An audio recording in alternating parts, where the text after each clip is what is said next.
Every person had both their unclassified and secret laptops ready and waiting for them as each flight began. The Pentagon employs different computer systems for different levels of classification, and we needed to stay connected and up to speed on the latest events, especially during week-long trips.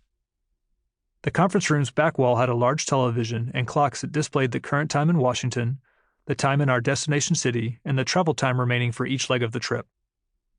Behind us was the cabin reserved for the traveling press pool.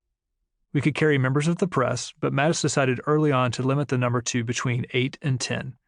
He didn't like landing in a foreign country and having 1 million people spill out of the aircraft. He preferred to travel relatively light. It also meant that Dana White, our head of public affairs, could use those 8 seats as carrots for the media. White had plenty of experience in D.C., a previous job in the Pentagon working on policy, followed by stints as a Senate staffer in Congress and private sector communications roles.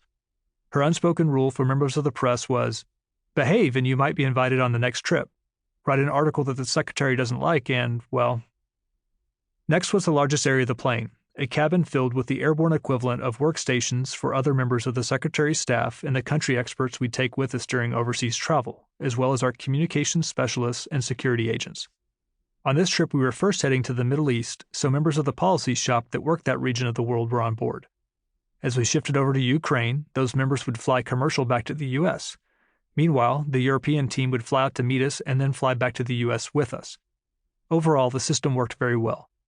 We benefited from having the experts with us, and they gained valuable experience to further hone their craft.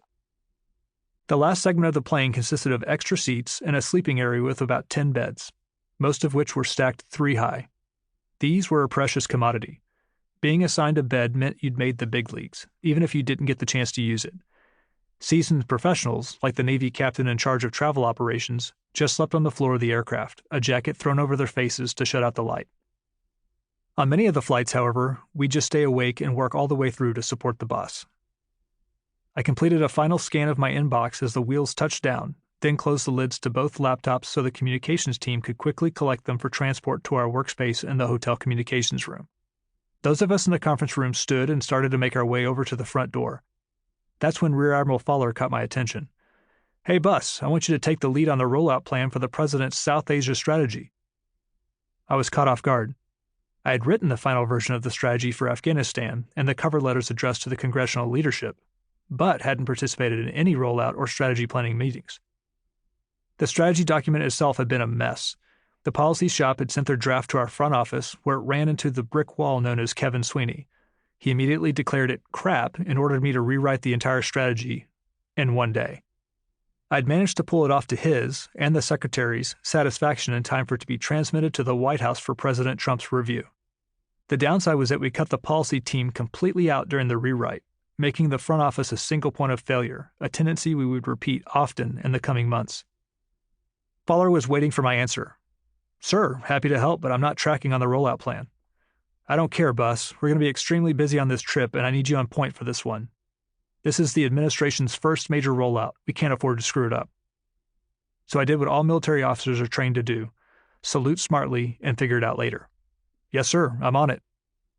A Marine lieutenant colonel sat next to Fowler.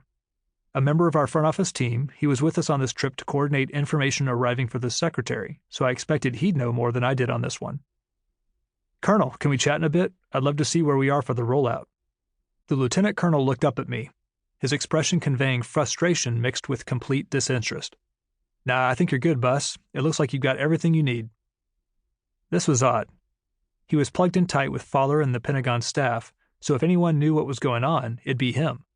Despite the repeated last-minute scrambles from the White House, there was absolutely no way that we hadn't come up with some semblance of a plan for the rollout, even a basic one. I pushed it aside. "No problem. Let's catch up when we get to the hotel and figure out a way forward." The aircraft doors swung open and we spilled out. We snaked our way to the waiting caravan of cars and jumped inside. Travel with the secretary is a well-oiled machine. The travel team works hard to ensure everyone has everything they need to stay focused on the task at hand. Envelopes awaited us as we climbed into our assigned van. Inside were room keys, a list of room assignments, and even coupons for the hotel's morning breakfast. Mattis finished shaking hands on the tarmac, climbed into his sedan, and sped off. Our vans followed close behind. A dozen police cars escorted us into Amman. Streets were shut down in anticipation of our